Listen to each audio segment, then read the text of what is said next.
Remy is sitting on my feet right now, which is his way of saying he knows something's wrong. He's been doing this for the past hour, just planted himself on top of my feet like a warm, heavy anchor, and every few minutes he lifts his head and looks toward the front door with this very specific expression he has. Not fear exactly, more like deep concentration, like he's translating something, like he's turning a sound or a smell into a question he doesn't have the language for. I should say something about Remy. He's about 4 years old, give or take. The shelter where I found him 2 years ago estimated his age at 2, so I'm adding 2 more to that since it's been 2 years since then, and also because the shelter was guessing and had no real way to know. He's medium-sized, maybe 55 pounds on a good week, with this brown and tan coat that looks like someone started painting a German shepherd and got bored halfway through and let a Labrador finish. His ears don't fully commit to either standing up or lying flat. They do this thing where they sort of fold at the top, and depending on his mood, one goes up a little and one stays down, and that asymmetry tells you almost everything you need to know about him. He is a dog who does not do things the expected way. I'm a vet tech at Riverside Animal Hospital. I was, anyway. I haven't been in for, what is it now, 11 days? 12? I stopped counting when counting started making me feel sick. Before I talk about now, I should probably talk about the beginning of it, because the beginning of it is important for context, and also because I've been putting off talking about it since every time I start the sentence in my head, I keep hearing myself say things like, when things were normal, and I don't know if normal is a place you get to go back to. So, the beginning. I first noticed something in the smell of the city. That sounds insane, and I know it does, but I live on the 15th floor of a building called Skyview Heights, which is an incredibly optimistic name for what is essentially a concrete box with a bad elevator, and a superintendent who changes about once every 18 months. And from this height, you get this particular atmospheric situation, where air moves differently. You're above the street-level exhaust, above the restaurant ventilation, above the specific hot pavement smell that summer sidewalks give off. What you get up here instead is this kind of layered version of the whole city at once. Some days it smells like rain that hasn't happened yet. Some days there's bakery from the place 3 blocks east if the wind is right. Some days it's just the nothing smell of high-altitude air, which I used to think was emptiness, but which I now think of as the city's resting face. About 2 weeks before I stopped going to work, the smell changed. It was subtle, not like smoke or something burning. That came later. It was more like the specific way a kennel smells when there's a sick animal that hasn't been identified yet. That low, organic, wrong smell that you can't name right away, but that sits at the back of your sinuses and makes your brain run some quiet background process, trying to categorize it. I'd come home from work and step out onto my small balcony, barely big enough for 2 folding chairs and a mostly dead potted plant that I kept meaning to water, and I'd stand there and breathe, and something was off. Not dramatically off, just nudgingly, persistently off. Remy noticed it first, obviously. He started doing this thing maybe 3 weeks before the outbreak was officially anything, before the news was calling it anything, before emergency broadcasts, before I even had the vocabulary for what was happening, where he'd go to the balcony door and press his nose to the gap at the bottom and just stand there inhaling. And then he'd look at me. That specific dog look that is half question and half reporting. Something out there. I thought about it later, and I realized he'd been tracking the change before I'd consciously registered it. He was reading something in the air that was too faint for me to catch. I didn't act on it then. I want to be honest about that. I thought he was interested in pigeons. He has a complicated relationship with pigeons. The second thing I noticed was that the street below was getting quieter at specific times. I need to explain what I mean because quiet from the 15th floor has a different texture than quiet at street level. At street level, when things go quiet, you hear that absence directly. The way a stopped conversation in a room suddenly makes you aware there was noise before. At this height, it's almost backwards. Usually there's a low-grade persistent drone from the city, car engines and HVAC units, and the specific low grumble of urban life that you stop consciously hearing after about a week of living with it, but that you'd miss instantly if it disappeared. And it was disappearing, not all at once, in patches. Certain times of day, mostly early morning, between 5 and 7, the drone would dip in a way that felt wrong, too quiet for a city that size. Then the emergency broadcasts. The first one was vague enough to be almost comfortable. Something about civil disturbance in the western districts, and residents are advised to limit unnecessary travel. I remember listening to it while I was eating cereal over the sink. I have a bad habit of eating over the sink instead of at the table, one of those bachelor apartment habits I've never corrected, and thinking, okay, probably protests. Maybe something with the transit workers again. I'd half remember it 2 hours later and not think about it much. The second one came 4 days after that, and used the phrase highly aggressive individuals, and recommended that people stay home, and something in the phrasing of it, specifically the word aggressive, which is a word I use a lot professionally, and which has a specific clinical weight when you're talking about an animal presenting in crisis. That word hooked something in me. I turned off the radio and went to the balcony and looked at the street. The street didn't look wrong exactly. Fewer cars than usual for a Tuesday afternoon. A few people moving fast near the bus stop. That was it. But Remy was sitting right behind me at the balcony door, with both ears trying their best to point forward, and his tail was very still. A still tail on Remy is a specific message. It means he's suspended his normal dog responses, the wagging, the anticipatory happy energy he carries around by default, because something is demanding his full attention. In 11 years of working with animals, and 2 years of living with this specific one, I'd learned to read a still tale as something like, "This is serious, I'm not playing." I brought a week's worth of extra food home from the grocery store the next day, not in a panic, not in any organized way. I just walked the aisles for longer than usual, and put things in my cart that I normally wouldn't have, and paid with my card, and didn't make eye contact with anyone. I couldn't have explained why. I couldn't have articulated a specific threat. It was more like Remy's tail, the wrong smell, the dipping drone, the word aggressive, something my brain was assembling from all of those pieces into a shape I didn't want to name yet. I went into work those next few days like everything was normal, because I genuinely wasn't sure it wasn't. We had 4 dogs in kennel, 2 cats recovering from spay procedures, and a bearded dragon with what might have been mouth rot.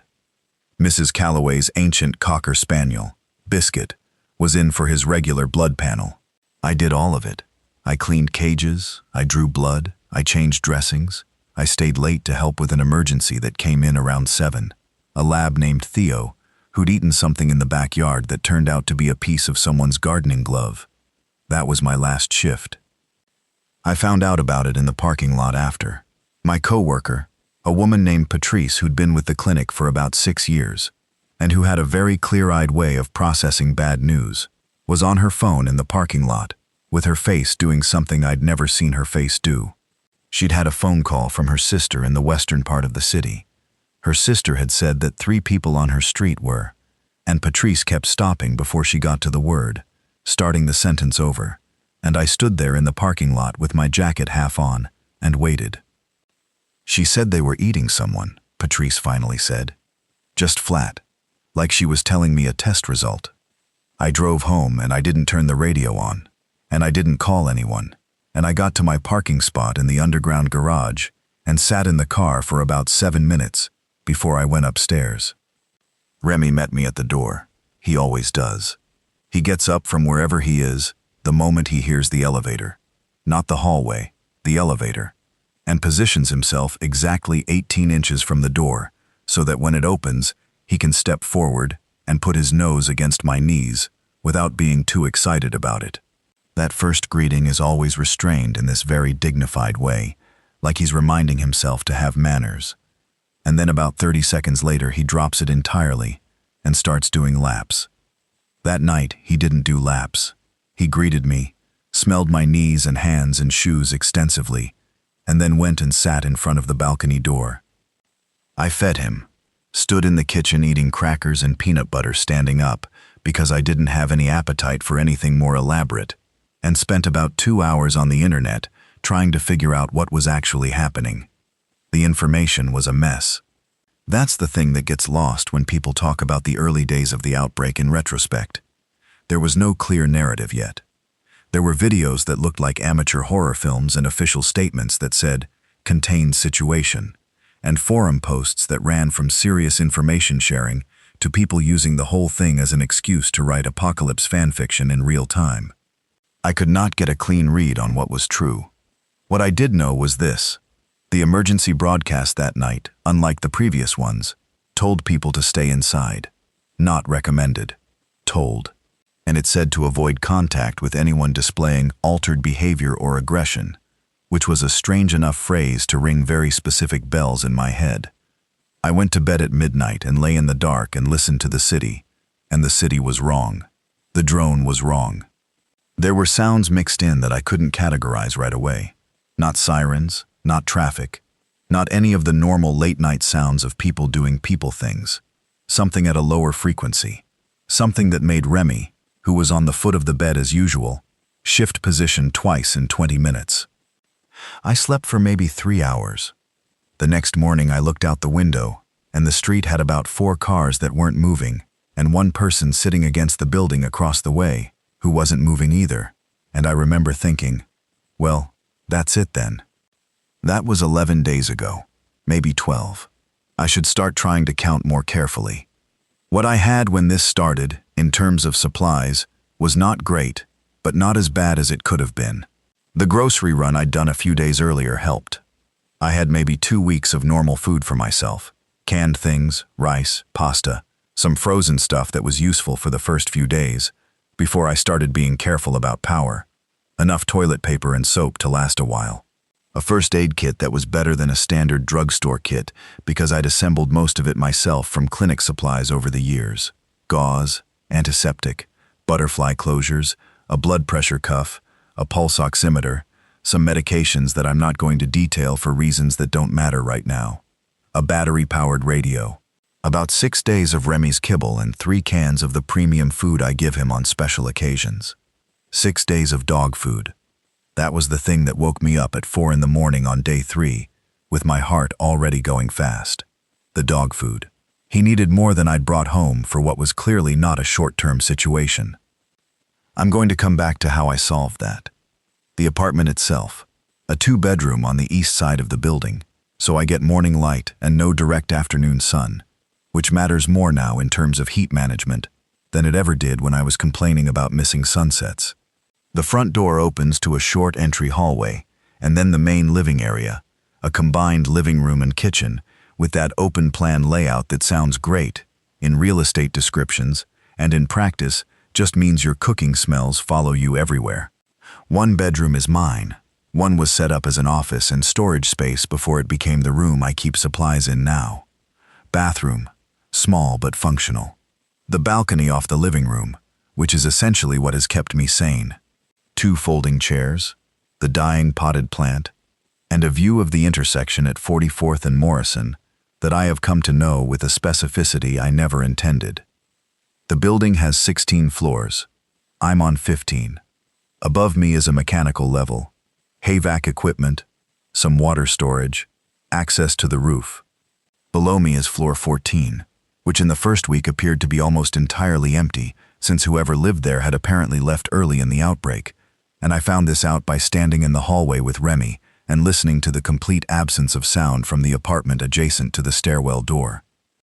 The stairwell. I need to talk about the stairwell. I didn't know, in those first days, how many infected were in the building.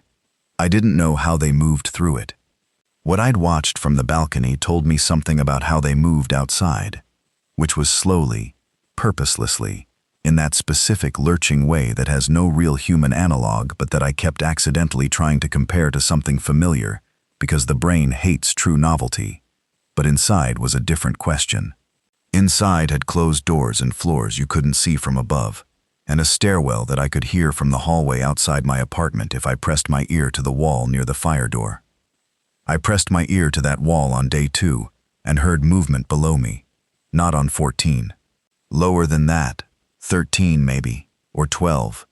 The shuffle-drag sound of something moving that wasn't trying to be quiet. And what hit me about it in a way that I think about a lot is this. They weren't trying to be quiet because they didn't understand why quiet would matter. There was no strategy in the movement. It was just movement. Something that had once been a person going through the motions of going somewhere without really having a destination. I did not open the stairwell door. I had Remy with me in the hallway. He'd been calm, not relaxed, but calm. Like there's a difference, and there is. And when we were standing near the fire door, he went very still, and his nose worked the gap under the door, in that same way he'd been working the balcony gap. And then he looked at me, and I looked at him, and we went back inside, and I locked our door, and stood in my kitchen for a while doing nothing. Then I made a list. I'm a list person when I'm anxious. It's a coping mechanism I developed in college, and have never stopped using. When the world feels too large and formless to manage, writing down specific tasks gives me the illusion of traction, of being able to move through it in discrete steps. I know it's an illusion sometimes. I also know it works, so. List from that first week. 1. Figure out water situation. Building water comes from a municipal supply through ground-level infrastructure, which means when that infrastructure stops working, and it would, I was already fairly sure of that, the water stops. I had a bathtub. I filled it immediately. I also filled every pot, every large container, every bottle I owned. I had roughly 90 gallons of stored water, which at 1.5 gallons a day for me, and about half a gallon for Remy, meant something like 45 days of water if I was careful. 2. Figure out power situation. The building's elevators were already unreliable. They'd been unreliable before the outbreak. This is not a luxury building, and the superintendent situation I mentioned earlier applied to the elevator contractor as well. But now, they'd become unreliable in a more serious way. The power flickered on day 4, came back, went out for 6 hours on day 5, came back to partial. The hall lights stopped working. The elevator stayed off, but apartment power held. I kept my phone at 100% whenever I could. I had a battery pack that would charge it 3 or 4 times. I had the battery-powered radio. I stopped using the electric kettle and started using my camping stove, a 2-burner propane situation I'd bought 3 years ago for a camping trip I'd taken exactly once, which I put on the balcony when I used it, because propane indoors is a bad idea, and also the smell made Remy anxious. 3. Food for Remy. This was the list item I kept circling back to. Everything else felt like I could stretch, or make do, or wait. This one had a countdown attached to it that I could feel. 3 was the one that eventually got me out of the apartment and into the building, but that didn't happen for almost a week. In the first few days, I didn't leave the apartment at all. I watched from the balcony, I listened through walls, I organized what I had. I slept badly and ate too little, and talked to Remy almost constantly, which I was aware was slightly unhinged, but which also helped in a very specific way. Talking out loud to him gave my thoughts somewhere to go. He listened with the same concentration he brought to everything, head slightly tilted, the asymmetric ears doing their thing, and every so often he'd shift his weight or put a paw on my knee in a way that felt responsive, even though I knew, professionally, that it was mostly accidental. Or maybe not entirely accidental. I've always been on the fence about how much dogs understand versus how much they just know how to be present with you, and at this point in my life, I'm more inclined toward the second option, being the more impressive one anyway. The street below got stranger as the days went on. I watched it in shifts. Morning, midday, late afternoon, then a shorter look after dark. I didn't like being out on the balcony after dark because, even though we were 15 floors up, the light from my phone or from inside the apartment could theoretically be seen, and I didn't know enough about what the infected could track to feel comfortable with that. So the dark look was brief, just standing in the doorway with the interior lights off, letting my eyes adjust, looking down. What I saw in those first days, the intersection at 44th and Morrison, was clogged with 4 abandoned vehicles, one of which, a green minivan, had somehow ended up at a 45-degree angle to the curb, 2 wheels on the sidewalk. There were people down there, but I stopped thinking of them as people pretty quickly and started calling them infected in my head, which sounds clinical, and maybe it is, but it was also necessary. There were usually between 8 and 15 of them visible from my view at any given daytime hour. They moved without purpose, but not without direction. They'd cluster toward sound. I noticed that early on. When a car alarm went off somewhere to the east on what must have been day 3, every visible infected at 44th and Morrison turned in that direction. Not all at once. Not like a coordinated thing. More like leaves turning toward light. One after another, until they were all facing east, and then slowly, with that lurch shuffle that I still couldn't find an analog for, they started moving that way. By the time the car alarm stopped, they'd dispersed. Some came back, some didn't. A few new ones appeared from around the corner. I never saw them try to climb anything. I saw them walk into the side of a parked car and sort of fold around it and keep moving, which was one of the stranger things I've watched from this balcony. And I've watched a lot of strange things from this balcony. I never saw them look up, not once. Whatever mechanism that drives human curiosity about vertical space, whatever makes you look at a tall building and want to know what it's like up there, they didn't have it. They were entirely horizontal creatures. The street was their whole world. The stairs were a different matter, and I'll get to that. Day 6 was the first time I left the apartment. I want to be clear about what drove me to it. Remy's food was down to about 3 days' worth. I'd been rationing it carefully, giving him about 70% of his normal portion, and he was eating it like he always ate it, which was without complaint, because Remy is not a dramatic dog about food. But he was also looking at the empty bowl with a very specific expression for slightly longer than usual afterward. Not reproach, not exactly. More like checking to make sure he hadn't missed something. I'd been listening to the hallway for 3 days by that point. My technique was this. I'd kneel near the front door and put my ear against it, not near the doorknob but lower, and stay there for 10 minutes at a stretch. What I could hear was the hallway ambient, which is this very faint hum of the building's ventilation and the occasional creak of the structure settling, and sometimes, this is the thing, what sounded like nothing, which meant the hallway was clear, and sometimes a sound that was different. The shuffle, the drag, something breathing wrong. But Remy was better at it than me. Way better.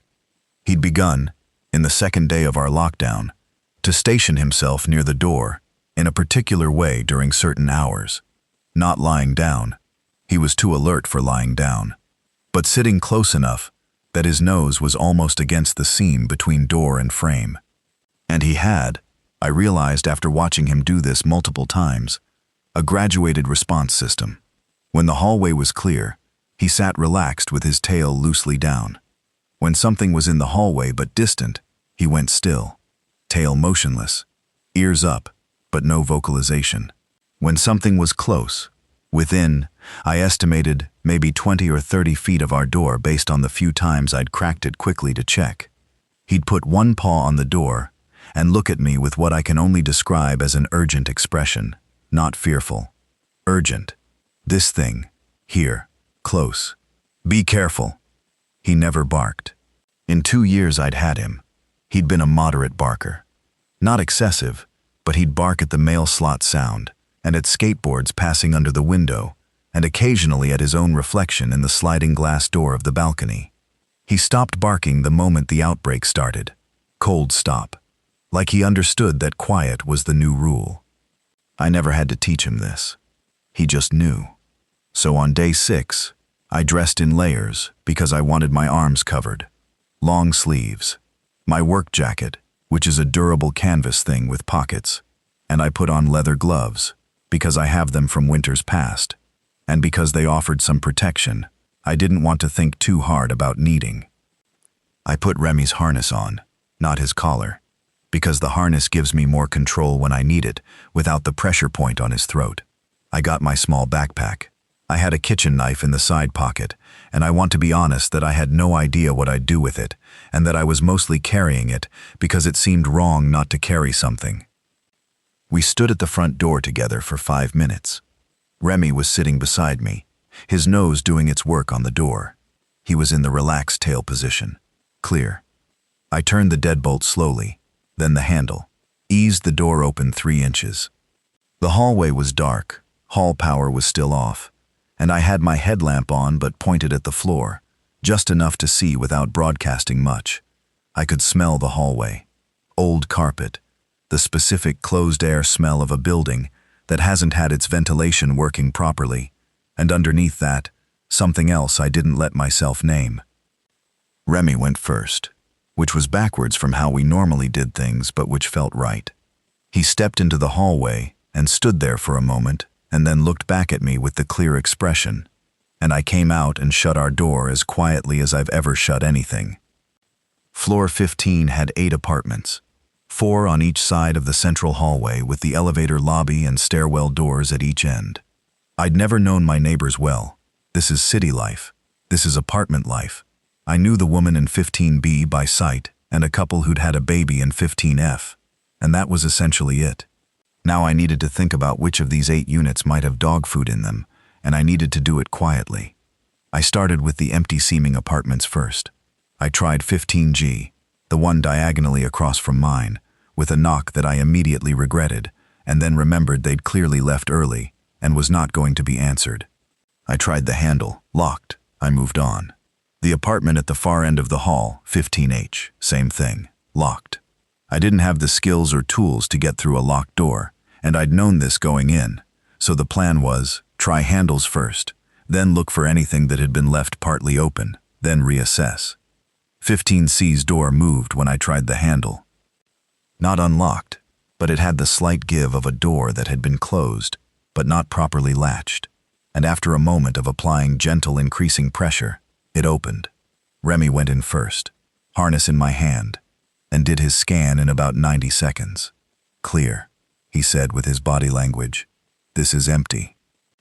The apartment was abandoned in a way that suggested fast decision-making. Coats still on hooks, a half-empty cup of coffee on the counter with a gray skin of mold across it, a phone charger still plugged in, but no phone attached.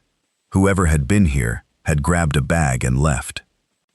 I found, in the kitchen, 2 cans of stew, a box of crackers, 3 protein bars, some dried pasta, a jar of peanut butter that was mostly empty but had a few good servings left, and, standing on the floor near the back of a lower cabinet, behind a box of baking soda, a half-full bag of dog food. I stood there with the bag in my hands for a moment. The brand was not what I normally buy, Remy. It was a grocery store brand. Not bad, but not great. And I found myself reading the nutritional information on the back in the dark kitchen of my neighbor's empty apartment, while the city outside was doing what it was doing, and felt this very specific thing that wasn't quite laugh and wasn't quite cry. I put the bag in my backpack. Remy was sitting by the door waiting for me. We went back to 15A, and I latched the door and put both bolts on, and then sat down on the kitchen floor with my back against the cabinets, and Remy walked over and put his chin on my knee, and I put my hand on his head, and we sat there for a while. The bag of dog food lasted about 9 days. The days that followed had a rhythm that I'm having trouble describing because it was a rhythm I'd never encountered before, which is the rhythm of survival with no exit date. It wasn't like being sick and waiting to get better. It wasn't like waiting for a vacation to end or a project to finish. There was no finish line I could even hypothesize. I was living inside an indefinite loop, and the only thing that made the loop bearable was its own repetition. Morning. I'd wake up, usually before the alarm I'd set on my watch, because I wasn't sleeping deeply enough for the alarm to matter, and the first thing I'd do before anything else was lie still and listen. This sounds paranoid, and it is paranoid, but it also became genuinely useful. The sounds of the building in the morning told me things. The stairwell carried sound in particular ways depending on what was in it. There was a specific creak from the 7th or 8th floor that I'd learned to recognize as something heavy, moving on the stairs, and I'd learned it by listening to it enough times to distinguish it from the windflex sounds that taller buildings make when the temperature changes. Remy's ear, the one that stood up a little more than the other, would orient while I lay there. A small, involuntary movement. I'd watch it like a compass needle. If the morning was clear, I'd get up. If something felt off, I'd wait. After waking, water. I'd moved all my water storage into the second bedroom, which I'd started thinking of as the supply room, and I measured out each day's usage carefully. A bottle and a half for me, a measured portion for Remy's bowl. That was it. I stopped flushing the toilet except when it was absolutely necessary. I used the gray water from washing up for the potted plant on the balcony, which was responding to the increased attention by showing some grudging signs of life. A few new leaves coming in, pale green and tentative. Food was simple and repetitive. I'm not going to pretend I was creative about it. Canned beans heated on the camping stove, pasta with olive oil, crackers with the protein things I'd rationed carefully. I rationed protein aggressively because protein is the thing your body burns fastest in a stress situation. I'd learned that in a sports nutrition context years ago when I'd briefly tried to become a runner, and confirmed it now through lived experience. Because I was more tired than my caloric intake should have accounted for, and I recognized the feeling as what happens when your body starts using muscle for fuel. I gave Remy the better food. I want to be upfront about that. The canned food I'd found in 15C had some in it that was higher quality than the dry kibble, and I opened those for him and watched him eat them with the kind of attention I used to pay to patients recovering from surgery. At the clinic, I'd often said to clients that animals hide illness better than humans, that their instinct is to not show vulnerability, because in the wild, vulnerability is an invitation to predators. What I was watching in Remy was the inverse of that. An animal showing me exactly what he was perceiving about the external environment, because he trusted that I was the person who should have that information. He was doing a job. It was the first time I'd ever watched an animal do a job without training. On day 8, I heard the first real evidence that other people were in the building and alive. It came from below, not through the floor, through the wall, which meant it was from someone in the stairwell at my floor level, or close to it, and it was the sound of a human voice saying something I couldn't make out. Just a few words, urgent, then nothing. I stood at the supply room wall with both palms flat against it and waited. Remy came and sat by my feet and looked up at me. After maybe 10 minutes, I heard what sounded like a door closing 2 or 3 floors below. Then silence. Someone was alive down there. Multiple someones, maybe. I didn't know what to do with that information. I didn't know if they were safe to approach or if they were already desperate enough to be dangerous. I'd read enough about how human behavior deteriorates in resource scarcity situations. I've had to deal with people in crisis at the clinic often enough to know that stress does specific things to how people make decisions. And I wasn't ready to walk into that unknown. I noted it. I kept listening. Day 9 was when the elevator came back on briefly. I heard it from the living room. The distinctive mechanical sound of the cables engaging, the hum of the motor. And I froze in the middle of opening a can of beans because the elevator had not worked in 5 days, and its return was both a relief and a concern. Relief because power was still partially running. Concern because a working elevator meant things could move between floors without the stairs. The elevator ran for about 4 hours that afternoon. I heard it stop at different floors. I couldn't tell if it was being used by surviving humans or if it was just cycling through some automated sequence. Then it stopped and didn't start again. I didn't use the elevator. I wasn't going to use the elevator. What the elevator did that afternoon was bring something up to a floor close to mine. I know this because Remy stood up from where he'd been lying across my feet and faced the front door with the urgent but not immediate expression, and held it for about 3 minutes, and then relaxed. Something had arrived on this floor, or close to it. After a short while it was gone, or the scent dissipated enough for him to stand down. I checked my door locks, both engaged. I checked the balcony door, engaged. I went to the supply room and looked at my inventory. I had, at that point, about 16 days of food for myself, 9 days of dog food, 63 days of water if I kept rationing. I had my medical supplies. I had the radio. The radio was still functioning. The broadcasts had changed character over the past week, from official emergency instructions to something more fragmented. Partial signals, static heavy, one clear station out of the east that had been looping the same recorded message for 4 days straight, something about civilian shelter points and military assistance corridors that I was increasingly sure was automated because nobody had updated it since day 2, and the world had changed significantly since then. There was one voice broadcast, a woman, not military sounding, just a woman, with a slightly hoarse voice, who came on at what I'd identified as around 10 p.m. and broadcast for about 30 minutes on a frequency I'd found by scanning. She gave information, practical, specific, not reassuring but useful. She talked about which water sources in the city were still clean. She talked about where infected density was highest based on reports she was getting from, she didn't say who. She talked about the pattern she'd noticed where infected seemed to cluster near sound sources and avoid certain areas for reasons she hadn't been able to confirm. She talked about what to do if you'd been bitten, which was both practical and heartbreaking. I listened to her every night. I never tried to broadcast back because I didn't have a broadcaster, and also because I wasn't sure I wanted my signal located by anything other than her.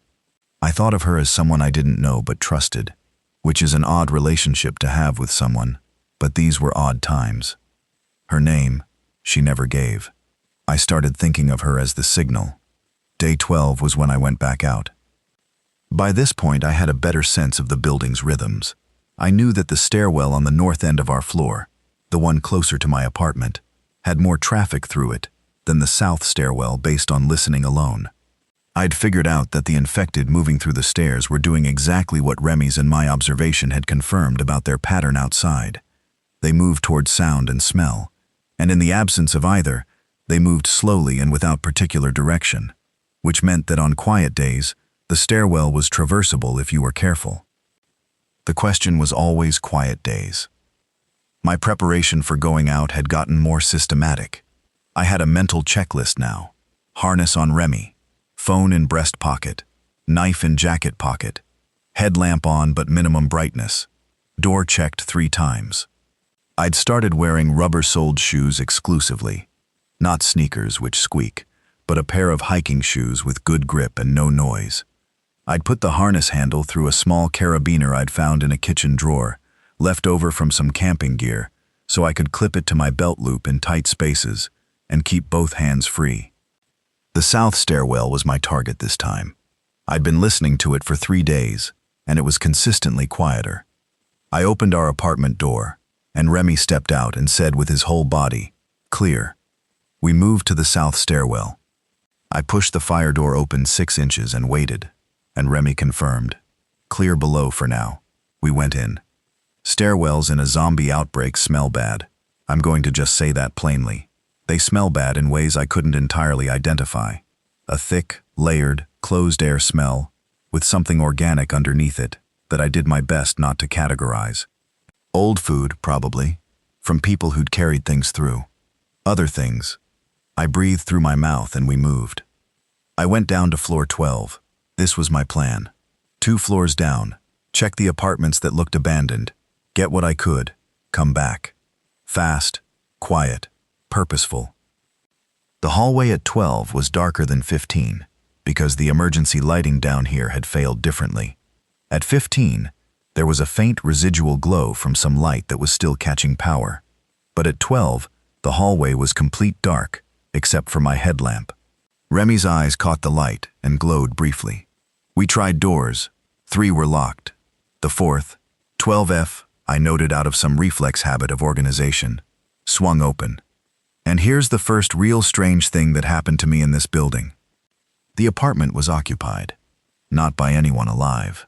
The person who'd been living there had been dead for what I estimated, based on things I'm going to spare the detail on, was maybe 6 or 7 days. They were in the living room, in a chair, facing the window. They had not turned. That was the first thing I registered. They weren't infected, weren't a threat, were simply dead. They'd been a man, older, maybe late 60s, wearing a cardigan and house slippers, and on the side table next to the chair was a half-finished glass of something clear, water or vodka, impossible to tell, and a legal pad with writing on it. I didn't want to read the legal pad. I also couldn't not read it, because whatever had been written on it was in large, deliberate letters visible from across the room. I crossed to the table and read it. The first page said, in someone's careful handwriting, the handwriting of someone who'd once been taught to write properly and had maintained the habit, something I'm going to reproduce as accurately as I can from memory because I've been turning it over in my head since. I heard them on the stairs on the third day. I have not opened my door. I have been making my water last, and I am nearly out. My knee is bad enough that even if the stairs were clear, I don't know that I could manage them. My daughter is in Portland. I cannot reach her. I left the radio on until the batteries ran out. It occurred to me today that I am 81 years old and have survived so many things that perhaps this is not so different. Perhaps I am simply too old and too tired to be afraid in the way one should be afraid. It is actually rather quiet up here. Then on the next page, same handwriting, shaker. Day 12 or 13. I lose track. The water was gone yesterday morning. I have been quite calm about it, which itself seems strange. Remy is on the end of the bed. I stopped reading. I looked down at my Remy, who was sitting at my feet looking up at me. The man on the page had a dog named Remy. I looked around the apartment. I checked the other rooms quickly. There was no dog, no food bowl, no toys, nothing that indicated recent occupancy by an animal. I looked at the back of the bedroom door, and there was a leash hanging on a hook, a red leash, old and with a worn place near the clip, and I understood then that there had been a dog here who was gone before this man had died, gone before any of this, maybe months before. A dog he'd named Remy who was no longer here. I stood in the doorway of that apartment for too long. Remy, my Remy, came and pressed his side against my leg, which is something he does when he decides I need anchoring, and I pulled the door closed carefully behind us, and I looked at the ceiling for a moment, and then we got to work. I'm not going to perform being fine about that. It hit me in a specific way that took a few minutes to pass through me, and then I was functional again. I think about that man sometimes. I think about the dog he'd had, the one who went first and was therefore spared this. And I think about how he'd sat in his chair with his bad knee and his water running out, and written on a legal pad in careful handwriting, and been, in his words, rather calm about it. I got more than I expected from that floor. Most of it from a unit that had clearly been abandoned quickly, 12B, which had so much food in it that I couldn't take it all, and spent a moment doing the unhappy math of carrying capacity versus need. Canned goods, mostly. A family-sized box of oatmeal, a large bag of trail mix with the M&Ms picked out, which I found oddly charming, and at the back of the hallway closet, 3 large bags of the same premium dog food I normally bought for Remy. I actually said thank you out loud to the empty apartment. I'm aware of how that sounds. I brought back more than I could carry comfortably and made 2 trips, which was 2 more exposures than I wanted but necessary. Remy flagged clear both times, and we got back in without incident, and I bolted the door and counted everything and revised my numbers. I had food now for a long time, if I was careful. The dog food would last Remy 2 months. The power went out fully on day 15. Not a flicker, not a partial. A clean cut, at around 3 in the afternoon, and everything just stopped. The refrigerator stopped humming. The ventilation stopped.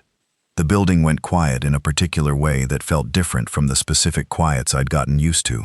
It was the quiet of something that had been alive now being still. I sat on the floor with Remy, and we adjusted. The headlamp became the primary light source. I used it minimally. I had 3 extra sets of batteries, and I rationed them the same way I rationed everything else.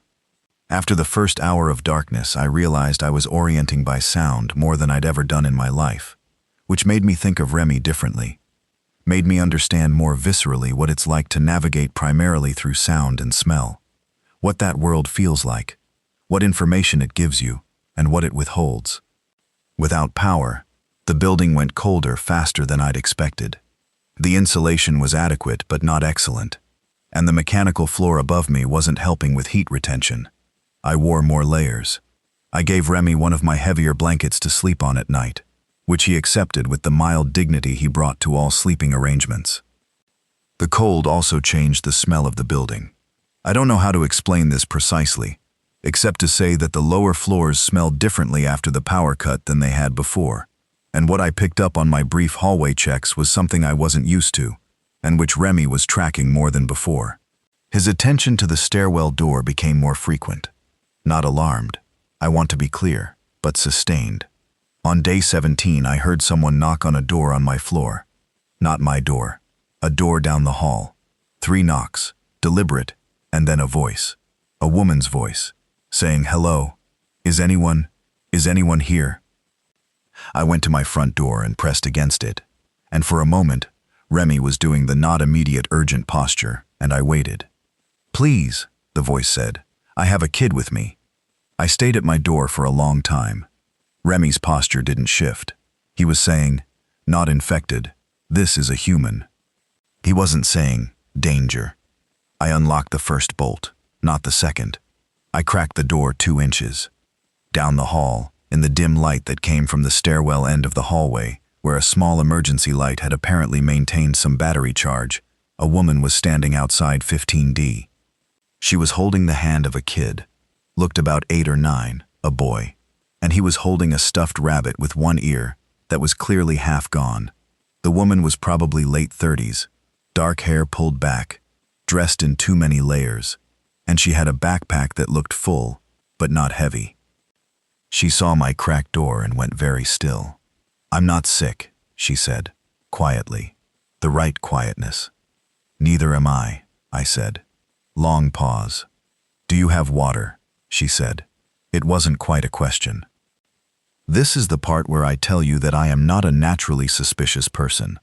I'm the person who holds the elevator. I'm the person who, when a dog came into the clinic clearly having been mistreated, spent more time than was professionally necessary making sure it was okay, and went home angrier than I should have and couldn't sleep. I'm not built for suspicion as a default mode. But 3 weeks of hiding on the 15th floor with a dog and a finite water supply had done something to the calculus of trust. I looked at the kid with the rabbit. I looked at the woman. I looked at Remy, who was beside me looking at them both and whose tail, I watched specifically, was at the loose, slightly low position that I'd come to read as, "Not a threat." "I have water," I said. Her name was Dana Holt. The kid was her nephew, not her son. She'd been babysitting him when everything started, and she had not been able to get him back to his parents in the 3 weeks since. His name was Owen. He was 7, not 8 or 9. He was big for his age, and also somehow seemed older than 7, in the way that kids who've been through bad things sometimes acquire a precocious seriousness. He didn't talk much. He held the rabbit. Dana had been on the 9th floor. She'd been up here, to 15, because she'd heard what she thought was another survivor on the floors above her, and she'd spent 3 days slowly making her way up, 1 floor at a time, checking, moving, resting. She had a specific and practical approach to movement that I respected immediately. She moved in the early morning when the stairwell was quietest. She never made unnecessary sound. She'd been eating whatever she could find, and had developed a surprisingly systematic approach to apartment checking that wasn't dissimilar to my own. "I've been marking doors," she said. She'd been using a small piece of chalk to put marks on door frames. 1 mark, checked, empty. 2 marks, checked, has food. 3 marks, do not enter. When I asked what 3 marks meant, she paused for a moment and said, "Bad reasons," and I didn't press it. I gave her and Owen water and opened a can of soup and heated it on the camping stove on the balcony. Owen ate with the focus of someone who'd been hungry for a while. Dana ate more carefully, but faster than she probably wanted to. Remy watched Owen with his tail going steadily, which was the happiest I'd seen him in days. Owen looked at Remy with the stuffed rabbit clutched to his chest. "What's his name?" Owen said. His first words to me. "Remy," I said.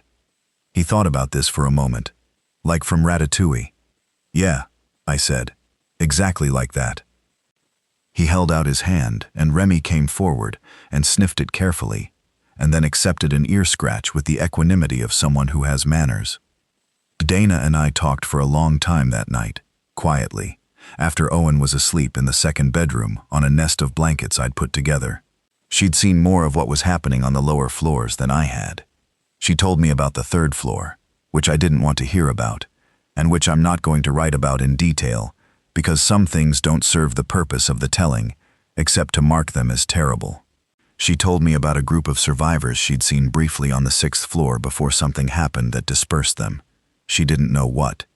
And she told me about a man on the 11th floor who'd apparently been there since day one, and who was, her word, not okay. What does that mean? I said. He wouldn't open the door, but he talked through it. He'd been talking to someone through his door for hours. There was no one else there. The man on 11. I filed this. I didn't know what to do with it yet. Dana wanted to stay on 15. I said yes without much deliberation, which surprised me. But I think what had changed was this. Alone, I could manage. With Dana and Owen, I had more concern to carry, but I also had someone who could watch my back, who had relevant experience moving through the building, who had a kid to protect, that was a vector of decision-making I recognized as less likely to take unnecessary risks. She was careful. I could see that she was careful. Owen and Remy were asleep in the bedroom within half an hour of each other. Dana looked at me across the camp stove and said, "The dog is good to have." "Yeah," I said. "He knows, doesn't he? He knows what's infected and what isn't. He knows something," I said. "I'm not sure what the mechanism is exactly.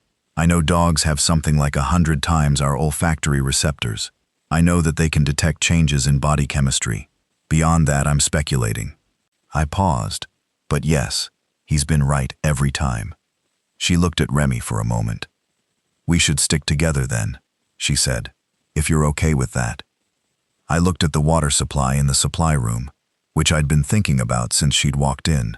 Adding 2 people to the consumption equation put me into different math. But I also thought about Dana marking doors with chalk alone in the dark. I thought about Owen holding the rabbit. "Yeah," I said, "we stick together." The next week was different with company. Not easier exactly, different. Dana took the supply room as a sleeping space, making a bed from blankets and a folded yoga mat I'd had in the closet. Owen slept with Remy, which was Owen's idea and which Remy seemed to regard as both an honor and a duty. He slept across Owen's legs every night and didn't move until the boy did. We made our first real joint foray into the lower floors on day 23. The 3 of us, plus Remy, moving slowly and quietly through the south stairwell to floor 11. I'll tell you about the man on 11. His name was Ray, according to the nameplate on his door, or had been, before whoever'd nameplate it was the same person currently talking through it. Dana knocked in the pattern she'd established. 3 soft taps, pause, 2 soft taps. She'd been using this with the survivors she'd encountered to distinguish herself from random knocking. A voice from inside, immediately. "Who's there?" "Dana," she said. "I've been up here before." Long pause. "You have a dog," the voice said. "I can hear the dog. His name is Remy," I said. The voice went quiet for a long time. We stood in the dark hallway. "Is there a boy?" the voice said. Dana and I exchanged a look in the dark. "Yes," she said carefully. "A small boy." "He's 7, she said. Another long pause. Then, "I can hear him breathing." We didn't open the door that time. Ray, as I thought of him through the door, spoke in a way that was organized but with gaps in it. Moments where the logic of what he was saying drifted and came back. He'd been alone for 3 weeks. He'd lost track of time.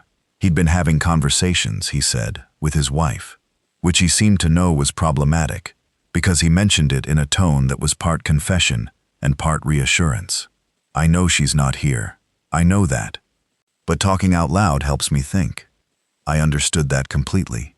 I slid a can of food and 2 water bottles under the door. He didn't say anything for a moment, and then he said, quietly, "Thank you." He did not come out that day. We tried twice more over the following week, each time bringing something: food, water, a note from Owen, who had drawn a picture of what was unmistakably meant to be Remy, although the proportions were creative. On the 3rd visit, when we knocked and Dana did the pattern, the door opened. Ray was a man of maybe 50, with the specific appearance of someone who'd lost significant weight faster than their skin could adjust. He had the eyes of someone who'd been looking at the same walls for weeks. He looked at Remy first, just stood there and looked at him, and Remy went and put his nose to Ray's hand and held it there. "Okay," Ray said. Okay. He came out. Ray, it turned out, had worked in building management for 20 years, including a stint overseeing a similar high-rise in the city center. He knew things about how buildings worked that I didn't. He knew that the water tower on the roof of our building had a backup float valve that might still have water in it. He knew that the building's emergency generator, if it still had fuel, was on the sub-basement level, and that there was a way to access it from an external maintenance hatch on the south side of the building, rather than through the interior, which was significant. He knew that the mechanical floor, the one directly above me, had some emergency lighting still running on a dedicated circuit that was separate from the main building power. He also knew about the fire exit on the north side, which had a view of the back alley instead of the main street, and what he'd seen from it through the small wired glass window in the fire door was different from what I'd been watching from the balcony. The back alley had fewer infected, but was not empty. He'd watched them from that window for hours. He'd developed his own behavioral observations. They stop at night, he said. Not all of them, but some of them.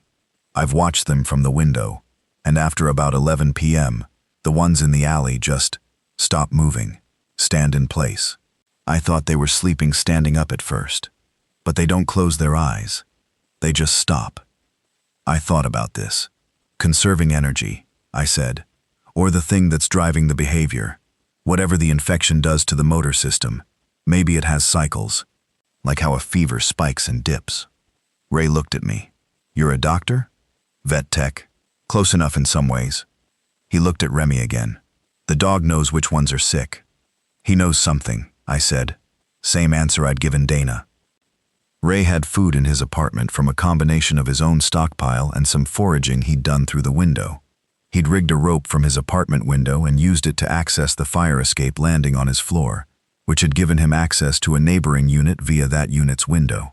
He'd been doing this alone, at night, with a headlamp and a kitchen knife, and what I can only describe as the quiet determination of someone who'd decided that surviving was the available thing to do, and had committed to it without drama. I respected this very much. By day 25, we were 4 people and a dog.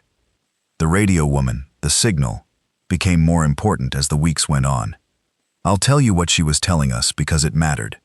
She was saying that the eastern parts of the city had more survivors than any other sector.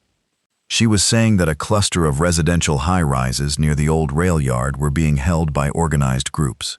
She mentioned one building in particular, a 12-story concrete structure called the Meridian, which she described as having established security on the first 4 floors and active communication with at least 3 other buildings. She gave frequencies. She gave times. She said that moving through the city at street level was possible under certain conditions: early morning, pre-dawn, slow movement, avoiding the areas near former large gathering spaces like hospitals and shopping centers, where density was highest. She didn't say it was safe. She was clear on this point. She said, survivable, not safe. There is a difference. On day 28, Ray tried the frequencies she'd given and picked up something. Faint, staticky, but real. Someone broadcasting not a loop, but a live voice, talking, and sometimes pausing, like they were waiting for response. They were 3 buildings away. We didn't have a broadcaster. We couldn't respond. But they were there. A voice. Real time. 3 buildings away. I went to the balcony and looked in that direction. But I need to get to the fire first, because the fire changed everything. It started on what I think was day 31, though my count is genuinely uncertain at this point, and I've stopped being confident about exact numbers in favor of relative time. 3 days after we found the radio signal. A late afternoon. The light coming in golden and horizontal from the west. I smelled it before I saw it. Smoke. Real smoke. Not the distant kind. Close smoke. Building smoke. I went to the balcony and looked down, and there was black smoke coming from somewhere around the 4th or 5th floor, visible at the edge of the building toward the north side. I went back in and found Ray and Dana immediately. Fire, I said. Ray was already at the hallway, listening. He came back. Not our floor. Below. But it's in the building. The question of fire in a building where you're trapped on the 15th floor is one that I had given exactly no thought to, which is a gap in my planning that I sat with for about 3 seconds and then set aside because there was no time for self-recrimination.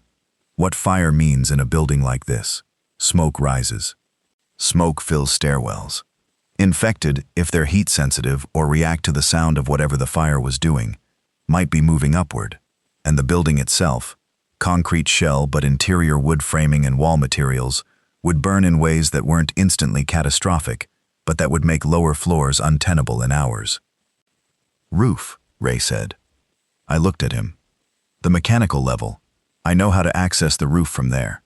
If the fire's at 4 or 5, and the smoke goes through the building, we're out of time here. How much time do we have?" He looked toward the north end of the building, where the smoke smell was getting more present. "Maybe an hour before the stairwells are bad." An hour. I want to tell you I was calm about this. I wasn't.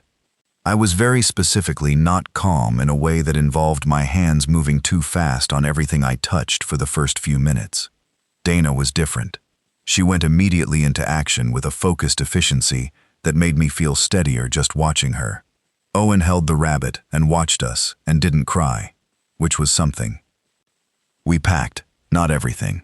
We couldn't carry everything. Dana and I talked fast about what mattered most, and the calculus was water over food, medicine over both, the radio, Remy's food. I put Remy's harness on and clipped a secondary leash to it, because in the stairwell I wanted control.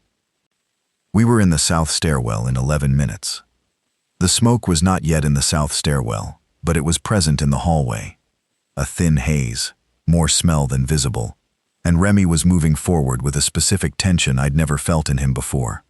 Not afraid, focused in a way that was almost aggressive, his whole body pulled forward like he was the one leading this. He was. I let him. We went up. Floor 15 to the mechanical level, 1 floor, and Ray found the access panel immediately. He'd been right. The mechanical level still had its own emergency circuit running, a series of yellow-lit fluorescent fixtures that buzzed at about half brightness.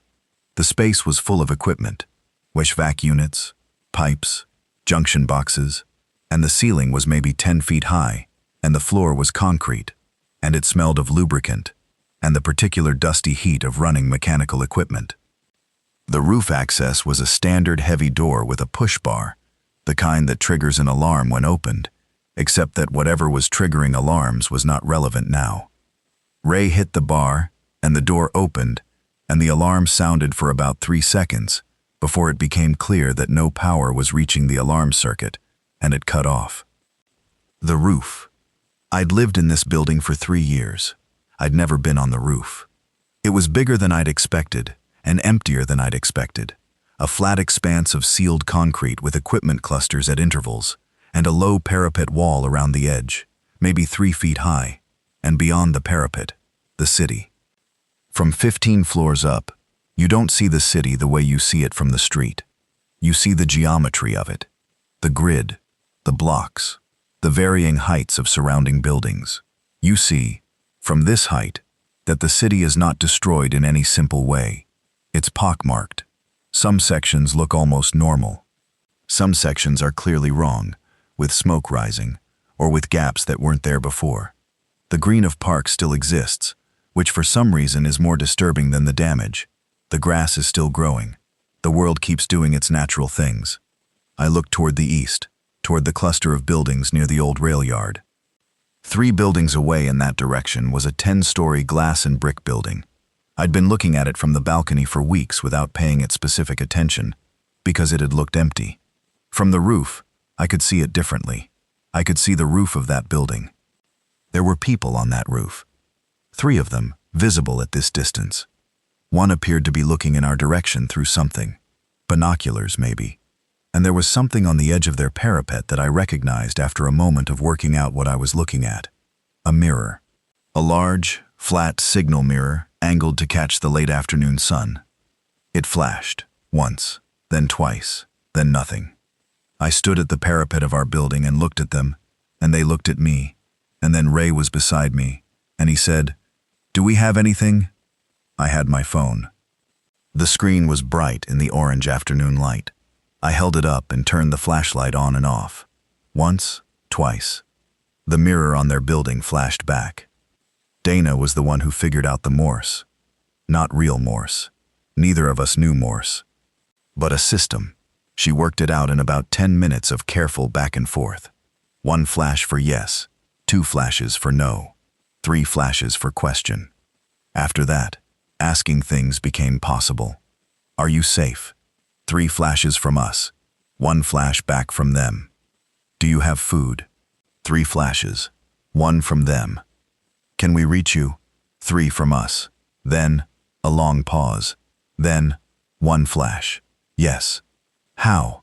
This was the hard one. I sent 3 flashes, then pointed, with my arm out over the parapet, pointing at the gap between our buildings, pointing at the question. They flashed back a complicated thing that took 10 minutes to decode, and which, as best we could reconstruct it, said something like, 2 buildings, connected at 6. 2 buildings between us and them, connected at the 6th floor level somehow, a walkway maybe, or an adjacent structure. I looked at the smoke still rising from the north side of our building. I looked at the evening light, which was going red now. I looked at Remy. He was sitting beside me at the parapet, looking at the city, with his ears doing their asymmetric thing. His tail was still, but not in the fear way, more in the contemplative way, if dogs contemplate. We have to get down, I said. We have to get through the building. Or across, Ray said. We both looked at the buildings between us and the signal mirrors. They weren't close, but they weren't impossible either. The building directly adjacent to ours, the one to the east, maybe 40 feet from our rooftop wall, was shorter, a 10-story structure, and its roof was below the level of ours by several feet. Between us and it was a gap of maybe 40 feet over a 15-story drop to the alley below. 40 feet. We can't jump that, Dana said. No, Ray said, but look. There was a metal fire escape that ran down the exterior of the adjacent building, and the top section of it, the section that accessed the roof level of that building, extended toward our side of the gap in a way that at maximum, extended reach, might be within maybe 20 feet of our parapet. Still not jumpable, I said. Not jumping, Ray said, bridging. He was looking at the mechanical room door and back at the equipment on our roof. I looked at him. I've bridged worse, he said. Give me 20 minutes and a few of those pipe segments from the mechanical room. I want to tell you that this went smoothly. It did not go smoothly. It took 2.5 hours and 2 near misses with the pipe segments, and Dana holding the rope I'd made from a combination of extension cords and Remy's extra leash and Ray's jacket belt, all tied with every knot either of us knew. The smoke from below had reached the mechanical level by the time we were finished. I'd gone down to check twice and come back up both times with the smell clinging to my jacket. The fire was spreading. Slowly, but spreading. The bridge Ray built was not elegant. It was a series of pipe segments, salvaged from the mechanical room, connected with the cord system, making something more like a ladder laid horizontally than an actual bridge, but it spanned from our parapet to within reach of the fire escape railing on the adjacent building. It dipped in the middle. It did not fill me with confidence. I tested it with my weight against the parapet, and it held and swayed, and I looked down at the alley between buildings and thought, okay. Owen went first. This was his idea. He looked at the bridge, and he looked at Dana, and he said, I'm light. I'll go first. Dana started to argue, and Owen said, I'm the lightest, with 7-year-old factual certainty, and he was right, and we all knew it. He went across with the rabbit tucked into his jacket, and both hands on the pipe sections, and did not look down, which was the right call.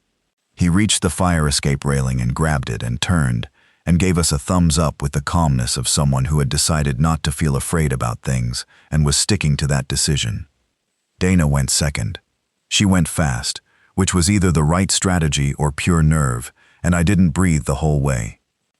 Ray went third, and the bridge bowed more with his weight, but held, and I thought I heard it groan in the middle, and then he was across, and they were all 3 on the fire escape on the other building. I looked at Remy. This was the part I'd been not thinking about. Not consciously, but underneath every decision about bridge building and rope making had been this specific uncategorized anxiety that was now fully surfaced. How was I going to get Remy across 40 feet of improvised pipe bridge over a 15-story drop? Remy looked at the bridge. He looked at me. He looked at the 3 humans on the other side. I'm going to be completely honest here. I had no plan. I clipped the carabiner on his harness to my belt loop as tight as it could go, which was a move that would have distributed his weight partially to me, and I had the spare leash in my hand, and I thought, we go together. If he slips, I hold him. If I lose my grip on the pipes, we both go. If we both go, then we both go. I put him in front of me on the bridge. He walked across like he was on a sidewalk. I mean this literally. He walked across the bridge, 3 paws always in contact, one moving forward, ears up, tail level, with the precise, considered confidence of an animal that understands exactly how much of its weight can go where, and trusts its 4-point contact distribution in ways I never could with 2 feet. He reached the fire escape railing before I was halfway across. He stepped over it with Dana grabbing his harness, and then turned and watched me finish the crossing. I grabbed the fire escape railing and Dana grabbed my jacket, and I was across. I sat down on the fire escape, landing with my back against the railing, and Remy put his nose on my knee. I took about 30 seconds, just sat there. Then I looked at everyone and said, "Okay, down." We went down the fire escape on the east building. This building, I never learned its official name, but Ray called it the Glass Tower because of its exterior facade, was more damaged at the lower levels than ours. Some windows on lower floors were broken. We could hear sounds from inside as we descended the exterior. But from the fire escape we could see the alley, and the alley was clearer than the street. The infected density here was lower, as Ray had observed from his window, and what I could see at this point was maybe 2 or 3 visible individuals at the alley level, not moving toward us, because we were being quiet. We reached the 6th floor landing and Ray found the connection he'd predicted, an enclosed walkway, the kind that connects adjacent commercial buildings at elevated levels, made of glass and steel, now dark, and with a cracked pane at one end that had been poorly boarded from inside. The walkway connected the glass tower to the next building east, which from this angle I could see was a squat 8-story brick structure with a flat roof on which, visible even now in the dimming evening light, I could make out shapes moving. People, moving deliberately, not like the infected. The walkway door was locked from the other side, but the cracked pane was workable. Ray knocked out the cardboard patching, and we went through carefully.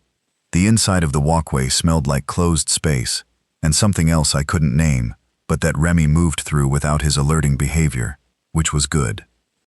The door at the other end of the walkway opened when I pushed it, which meant someone had left it unlocked from inside, which meant someone was expecting us. The interior of the brick building smelled completely different from any interior I'd been in for the past month. It smelled like people, not the bad way, just the lived-in way, the specific smell of a space that multiple humans had been occupying and working in, and that had, underneath everything else, the particular warm smell of a place with a fire. Someone had a fire in here, a controlled, ventilated fire, a functional fire. I stood in the doorway at the top of the building's internal staircase, and below me was light, actual, steady, not flickering light, and the sound of voices. Owen made a small sound and then pressed his mouth shut and held the rabbit very tightly. Remy went perfectly still. Then, from below, footsteps coming up, unhurried, deliberate, the footsteps of someone who'd heard us but wasn't afraid. A man's face appeared at the turn of the staircase below, mid-40s, a beard, wearing 2 flannel shirts and a work vest with a lot of pockets. He was holding a flashlight pointing at the floor, not at us, and he was. This hit me in a way I wasn't prepared for. He was smiling.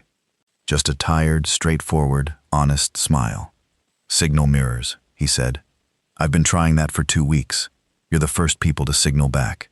His name was Cliff Brady, and everything I thought I knew about what happened next was wrong. There were 11 people in the Meridian building, Cliff was one of them. I want to tell you about the Meridian building properly, because the Meridian was not what I'd been imagining for the past weeks, when the signal woman on the radio talked about it. I'd been imagining something closer to an organized refuge, people with roles and procedures and some rough safety, and what I found was more complex than that, and also in some ways more honest. 11 people in an 8-story building. They occupied floors 5 through 7, which gave them easy stairwell access both upward and downward, and a buffer of unoccupied floors at the base. The bottom 4 floors had been systematically cleared and locked at floor 4. Every stairwell door, every elevator, every point of access secured with whatever could be found, including one door that Cliff showed me with what was clearly a combination of genuine pride and sheepish humor. It was secured with a parking boot, the kind that immobilizes a car wheel, threaded through the door handle and bolted to a railing. I had 4 of them, Cliff said. Security contractor for a lot of city parking before all this. The fire I'd smelled was in the building's mechanical room on the 6th floor, a contained thing, vented through an existing duct system that Cliff had cleaned and tested carefully. They were burning wood mostly, some scavenged furniture, and using it for cooking and heat. Someone had put up a simple ventilation system that moved the smoke out through the duct toward the building's north face, away from the streets where infected might follow the smell.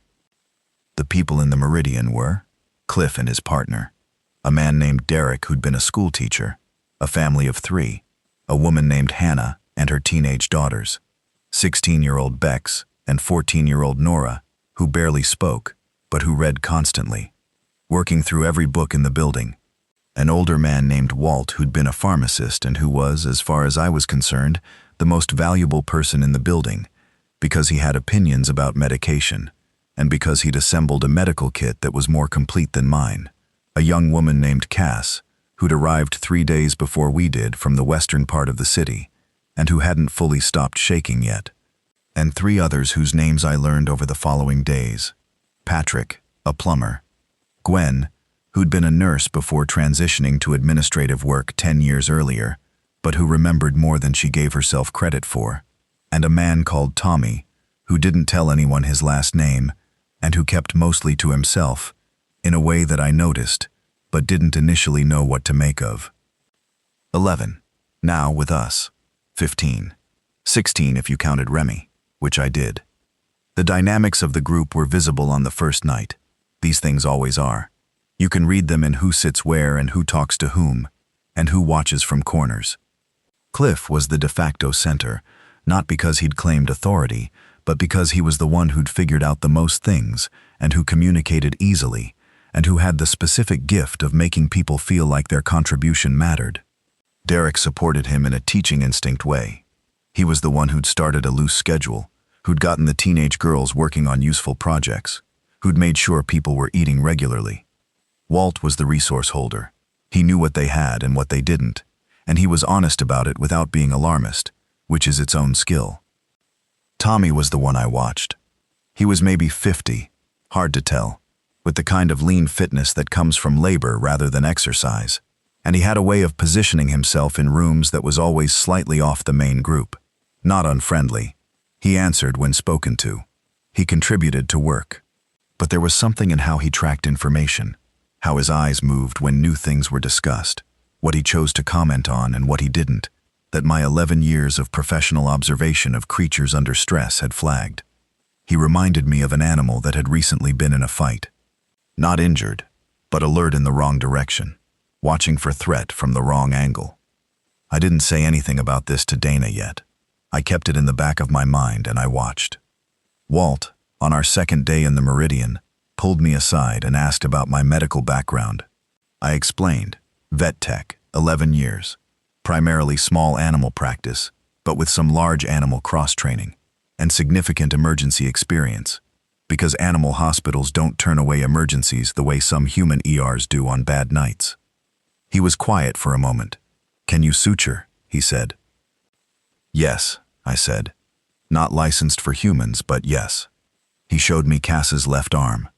She'd come in 3 days ago with a wound that she'd described as a scratch from broken glass when she was moving through a building.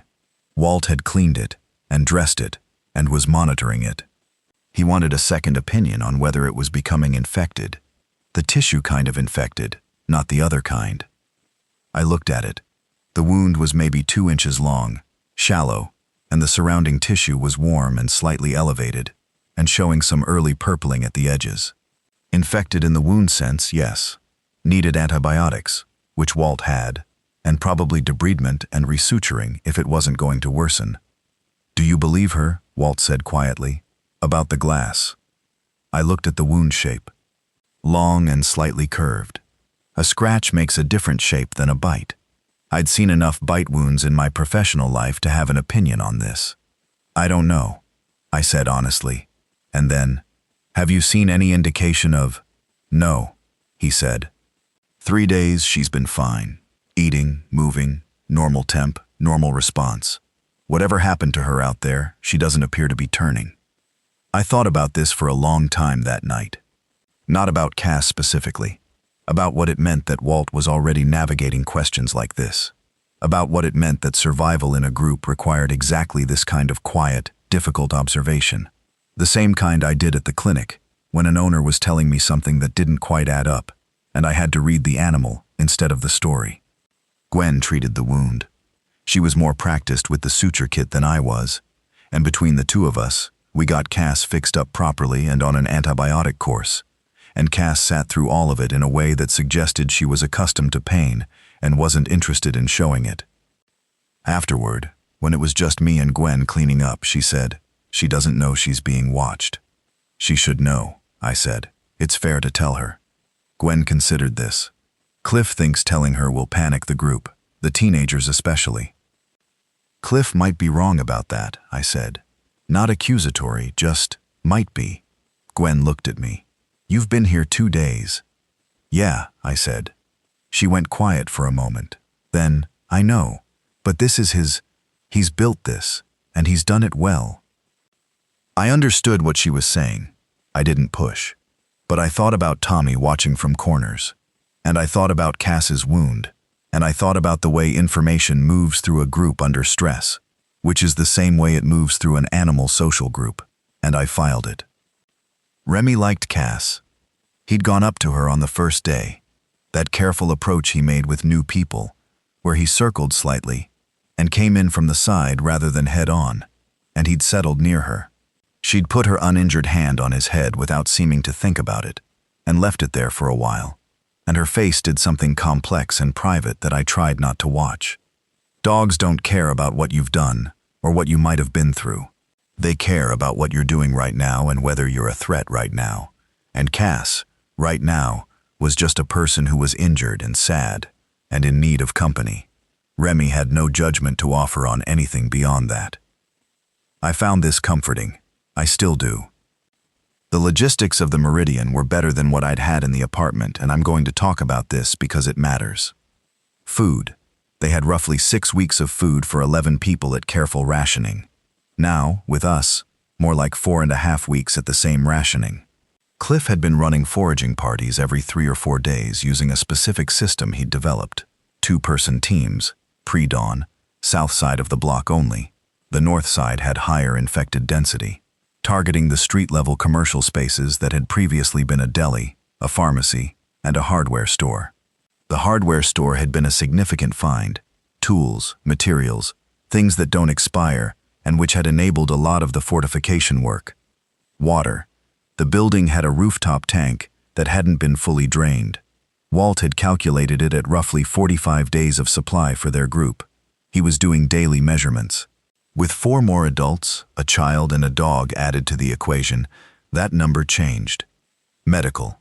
Walt's collection was better than mine, and together we had something that was actually functional as a field medical kit. The weakness was specific pharmaceuticals. He was worried about antibiotic supply in particular, which he was right to be worried about. Power, solar. Cliff had found, on a 3-day solo foraging run about 2 weeks in, a portable solar charging station, one of those camping systems, a panel and a battery bank, in the camping goods section of a sporting goods store, 4 blocks away. It wasn't enough to power the building, but it was enough to keep phones charged and the radio running, which had turned out to be more valuable than anything else. Security. the 4-floor buffer with the parking boot doors, 2-person watches at night, the signal mirror system that had now connected them to a building further east, which Cliff was in radio contact with. The station the signal woman broadcast from wasn't the Meridian, but was a location she'd found that had better broadcast range, and she was apparently mobile rather than fixed in one place. I learned this on day 3. The signal woman was real. She was alive. She was not in any of these buildings. She was moving. She had been moving since the first week. She described herself, in her broadcasts, as a scout, someone gathering information about the city's situation and broadcasting it to whoever was listening. I had a specific feeling about this that I examined carefully. Relief that she was real, concern that she was alone and moving, and something else that I didn't name for a while that I eventually identified as I had been more attached to that radio voice than was healthy for someone who was managing their mental state carefully. She had kept me company on 15 floors of a dark apartment building for a month. That was the sum of it. On our 4th day in the Meridian, Tommy disappeared, not from the building entirely, or so we thought at first. He missed a morning check-in, which Cliff had implemented as a daily system, everyone present and visible by 8 a.m., for a 5-minute head count. Tommy wasn't there. No one had seen him since the previous evening. Cliff was careful about how he handled this. He didn't panic the group. He sent Patrick and Ray, who had integrated into the Meridian's population with the pragmatic ease of someone who'd spent a month adapting rapidly, to check the stairwells and the floors above and below their occupied zone. He checked the supply room. The supply room was short. Not dramatically short. Someone who knew what they were looking at would catch it. Someone doing a quick visual scan might not. Cliff knew what he was looking at. 3 days of canned food was gone. Some of the water supply. 2 of the flashlights. Tommy had left. And he'd taken supplies. The reaction in the group was complicated. I watched it carefully. Hannah was angry, in a specific, targeted way. The anger of someone who felt personally betrayed by trust extended. Gwen was more measured. Walt said nothing, and moved to recount everything. Bex and Nora exchanged a look that suggested this was not entirely a surprise to them, and I made a note of that. Owen sat with Remy, and listened to everything, and said nothing. Dana's expression was closed in the way I'd come to recognize as her doing the same thing I was doing. Watching, filing, waiting.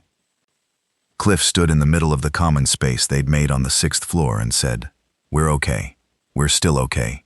This is a setback, not a crisis." He was probably right. He was also, I thought, not entirely sure. What I kept coming back to was the information Tommy had and might be carrying. He knew the Meridian's layout. He knew its entry points. He knew its supply level. He knew there were now 15 people here. If he'd simply left to survive on his own, this was manageable.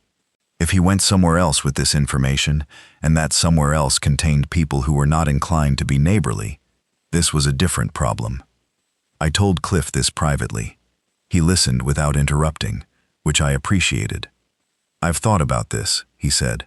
"Since day one, honestly. Someone's always the person who might do that. What do you want to do about it?" He looked at the ceiling for a moment.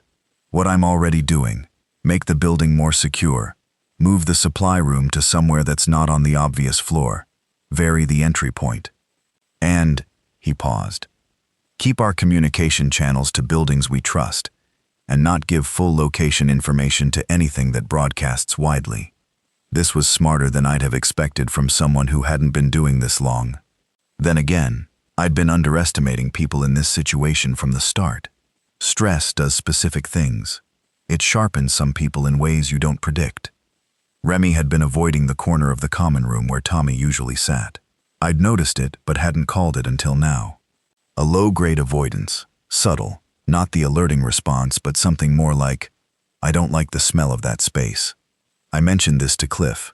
He nodded slowly. "He was in the supply room a lot," Cliff said. "More than was necessary." "Yeah."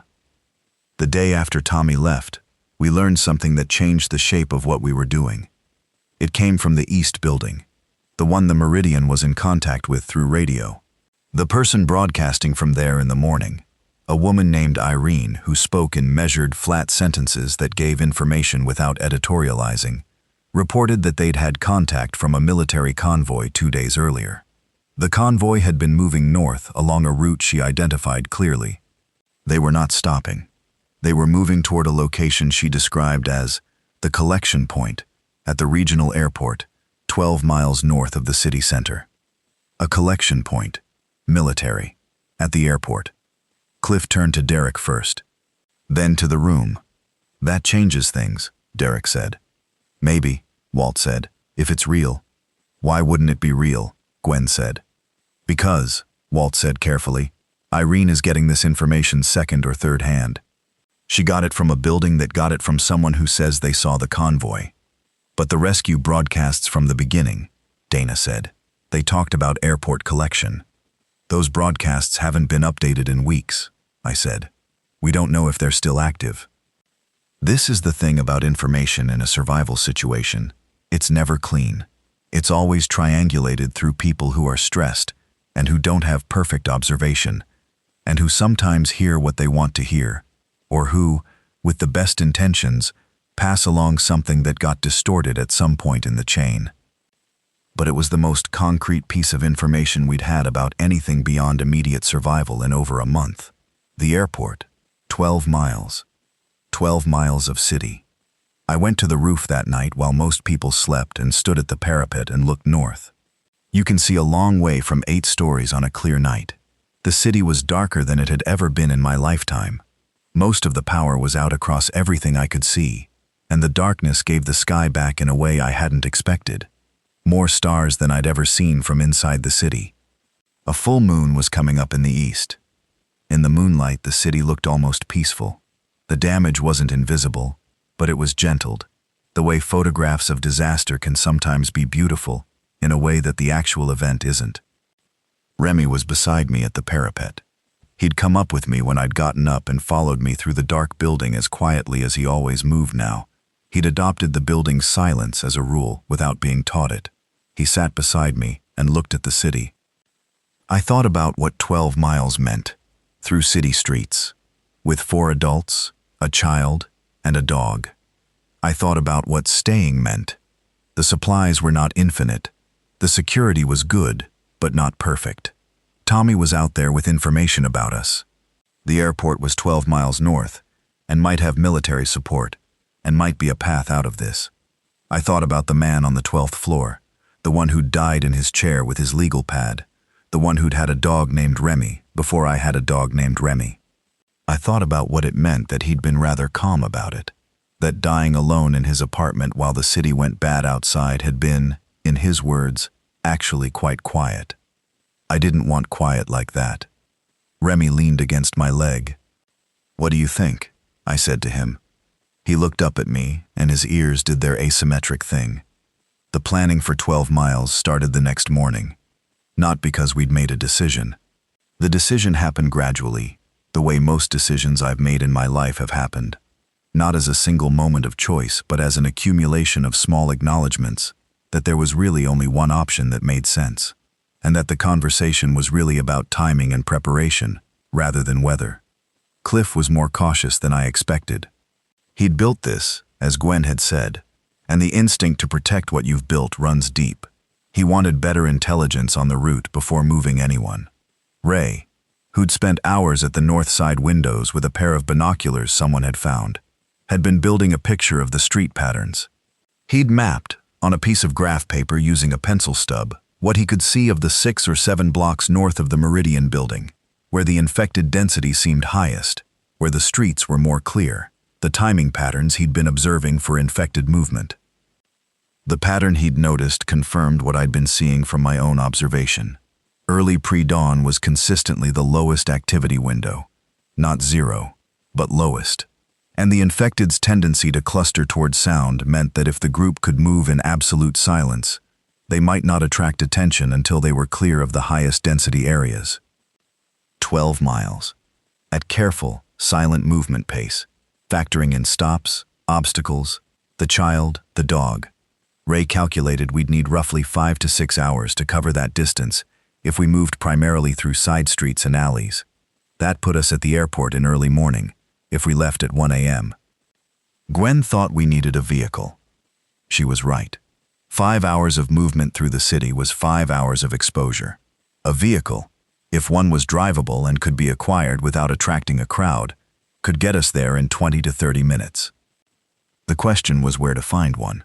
The streets in front of and immediately behind the building were cluttered with abandoned vehicles, but most of them were either blockaded by others or had flat tires, or had the obvious problem of starting an engine in a zone of silence being extremely loud. Patrick, the plumber, had an observation about this. 3 blocks south, he said. There's a parking structure, multi-story. I can see part of the top level from the south windows. Cars up there, untouched. And it's a structure, so, interior. Engine noise muffled somewhat from the street. We spent a day on this. Cliff and Patrick went, early morning, using the alley route Ray had identified as having the lowest infected density. They were gone 3 hours. They came back with a set of keys, from the key box in the parking structure's booth, that Patrick had accessed with a Slim Jim tool from the hardware store, and the information that there was a functional large SUV on the 4th level with half a tank of fuel. Half a tank. At city driving speeds, an SUV gets maybe 16 miles per gallon. Half a tank was probably 8 gallons. 8 gallons times 16 miles was about 120 miles of range, more than enough for 12 miles. If the vehicle started, if it was drivable, we planned for 48 hours out. In those 48 hours, we did the following. We consolidated supplies into what could be carried in backpacks, plus the vehicle. We identified the route, Cliff, Ray, and Patrick together, using every piece of observation and the maps they'd been able to find. We planned for contingencies. If the vehicle route was blocked at a point that required detour, what the detour was. If the vehicle attracted a crowd and became non-viable, what the bailout option was on foot. Gwen and I put together the medical kit with the specific requirements of 12 miles of city travel, wound closure, antibiotics, pain management, nothing heavy.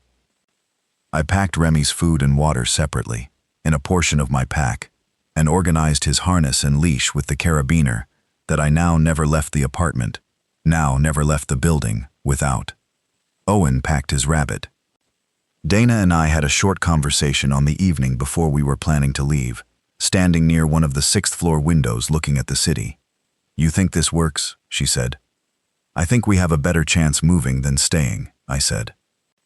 She thought about this. "That's not the same thing." "No," I said, "but it's what we have." She nodded and didn't say anything for a moment. Then, when I was on 9, alone, before I started moving up, there was a day where I didn't get out of bed. The whole day. Just stayed in bed and didn't move and didn't eat and didn't try anything. I don't know what I was doing. Waiting, maybe. And I realized at the end of the day that the waiting wasn't going anywhere, and that I had to make myself move even when moving felt wrong. I looked at her. "I'm just saying," she said. "That's what this is. Making yourself move." She went back inside. I stood at the window a little longer. From here, north, you couldn't see the airport. Too far. Too much city in between. But there was something at the edge of what I could make out in that direction, on clear nights. A very faint, very distant brightness that could have been the moon catching something, or could have been lights. Actual functioning lights. I didn't know for certain. I chose to believe it was lights. We left at 1:15 a.m. on what I think was day 40 of this whole thing, give or take.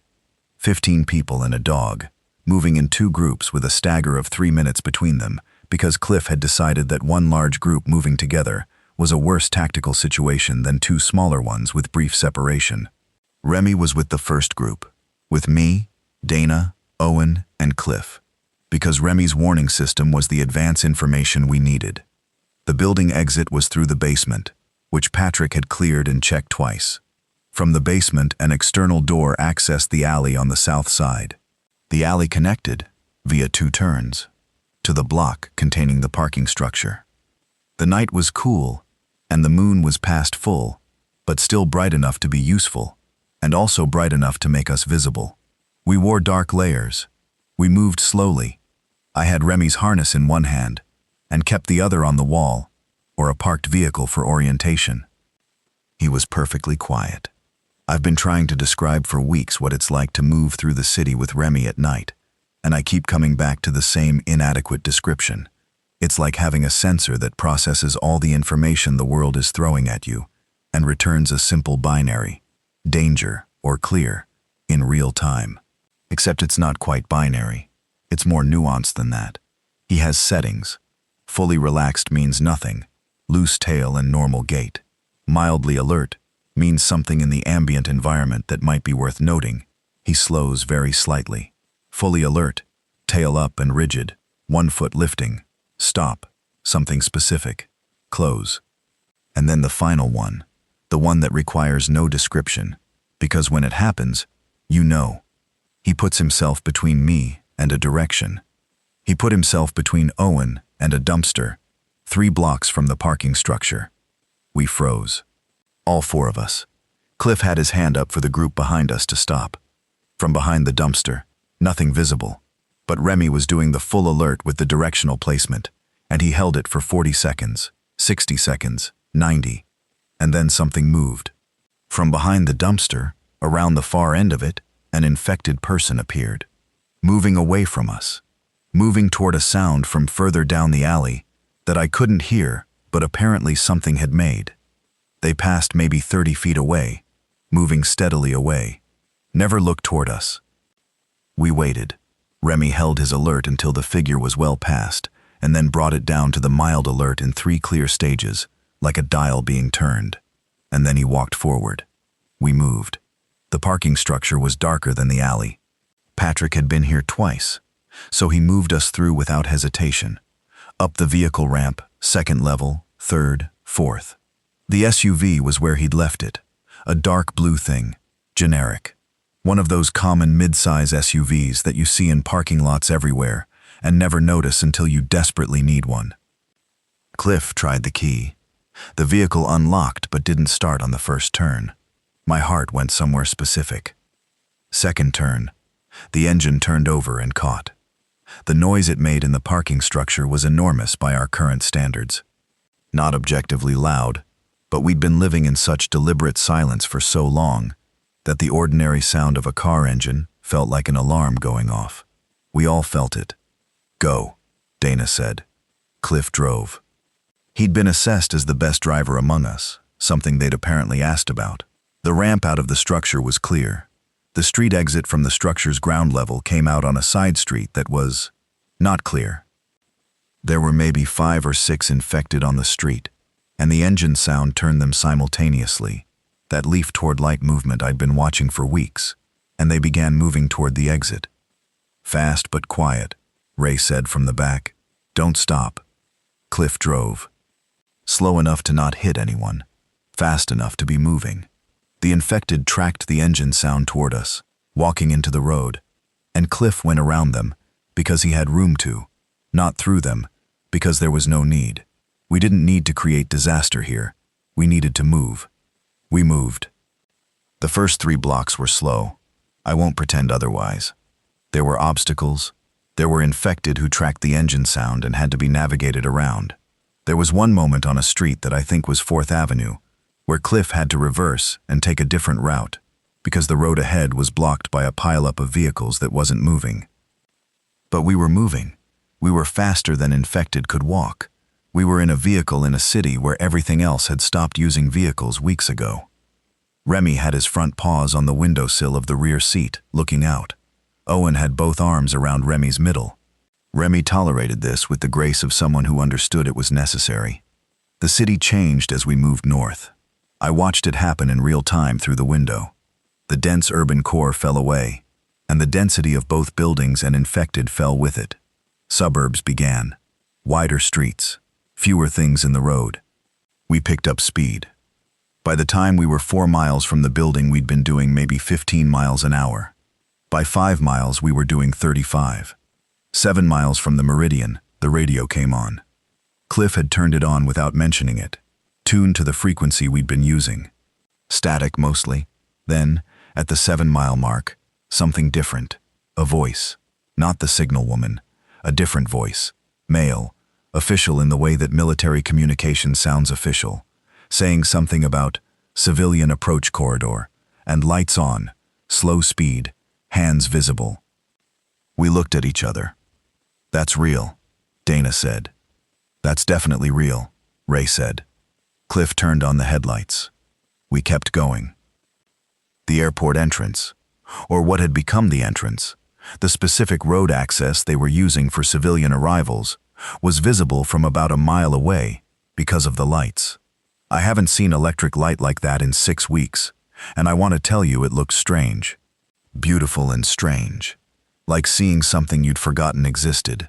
Multiple high-powered lights illuminating the approach road. And soldiers, actual people with actual equipment, at a checkpoint about half a mile from the terminal. They flagged us down. Cliff stopped the vehicle.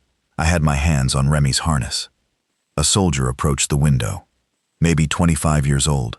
Body armor. Flashlight aimed at the windshield. And I could see him cataloging us through the glass. The number of people. The presence of a child. The dog in the back seat. Cliff rolled down the window. "How many in the vehicle?" the soldier said. 9, Cliff said. "There are 6 more behind us in a second vehicle." The soldier looked at the road behind us. "How far?" "About 10 minutes, Cliff said. The soldier spoke into a radio on his shoulder. He looked at us again. At Owen. At Remy. "Drive through to the secondary checkpoint," he said. He stepped back and indicated the direction. "Medical screening. Quick registration. Your dog will need to be assessed separately." "Understood," I said from the back seat. The soldier looked at me for a moment. At Remy. "He's a good-looking dog," the soldier said, and stepped back and waved us through. Remy licked the window. "I want to tell you what the airport was like, but I'm finding that the right words for it are harder than the words for everything that came before, which is counterintuitive. Describing what was bad was easier than describing the specific texture of something that felt like relief. It was loud. That was the first thing. Loud in the regular way, the human activity loud. And after weeks of enforced silence, the regularity of it felt almost aggressive.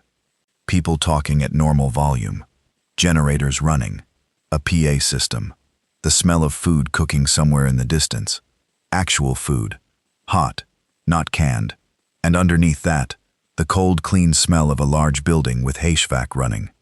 They checked us for fever and wound assessment. The wound check was careful, not punitive, not cruel, but thorough, and I found myself grateful for the thoroughness. They examined Cass's arm and asked her questions about it in a matter-of-fact way that was more respectful than it could have been. They noted her answers, and noted the wound state and the antibiotic she'd been on, and then moved on. Remy went through an animal handling section that was staffed by what turned out to be an actual veterinarian. I don't know where she'd been found, or how she'd ended up here, but she was present, mid-30s, wearing scrubs over a winter jacket, and she assessed him with the specific hands-on efficiency of someone who knew exactly what they were looking for. She stood up from examining him and looked at me. "He's a vet dog," she said, "meaning someone in your group has medical background." "Vet tech," I said. "Joel Grant." She extended her hand. "Lisa Freund, you're the first vet tech we've had. I've been handling this alone for 3 weeks." I looked around. "How many animals are here?" She almost smiled. 14 dogs, 3 cats, 2 birds, a snake that someone carried here in a pillowcase, and a goat. I looked at her. "We're working the goat into the food supply," she said. "Theoretically, if we can figure out the logistics." "I know how to goat milk," I said. "Sort of. I've done it twice." She looked at me for a moment. "Okay then," she said. "Welcome to the airport." I should talk about what they knew here that we hadn't known. The outbreak had been, they used the word contained in a very specific technical sense, not meaning stopped or cured, but meaning that the rate of expansion had slowed. The initial explosion had been fast, the spread across urban centers happening in days rather than weeks. But the infected weren't traveling long distances the way an epidemic normally spreads, because they weren't making decisions about travel.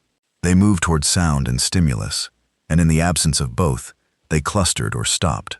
Rural areas were largely unaffected, not because the infection hadn't reached them, but because the population density meant fewer initial cases and a much slower spread. The military's current strategy, as explained to us by an exhausted-looking civilian liaison named Paul, who had the specific drained quality of someone who'd been answering these questions for weeks, was not eradication. It was zone management. They were identifying and securing high-value resources, establishing collection points, and beginning the work of slowly clearing specific areas. Not the whole city, specific areas. This was going to take a long time. A cure, unknown. Research was ongoing at what Paul described as established secure medical facilities, in a way that suggested he'd been told not to give specific locations, but that the facilities were real. For now, the airport. Food, shelter, security, medical. A census of survivors. The beginning of something that wasn't yet organized enough to have a name, but which was the closest thing to a system that existed. They also told us, and this is the thing I keep returning to, the signal woman, the radio voice I'd been listening to from the 15th floor of Skyview Heights. They knew her. They knew who she was. Her name was Dr. Patricia Walsh, and she'd been a public health officer with the city before the outbreak. She'd started broadcasting on her own authority, using equipment she'd found in an emergency management office she'd broken into, and had been moving through the city gathering and disseminating information for 6 weeks. She had, by the collection point's estimate, directly or indirectly contributed to more than 200 survivors reaching the airport or other secure points. She'd arrived at the airport 4 days before we did. Paul offered to connect us. I said yes before I'd finished processing the question. We met in what had been a departures lounge, which was now full of cots and people and the specific noise of a survivor population settling into something new. She was shorter than I'd imagined. I'd constructed a physical image from the voice, which was a medium-height image, and she was more compact than that. She had gray-streaked hair pulled back in a way that suggested she'd stopped caring about how it looked weeks ago.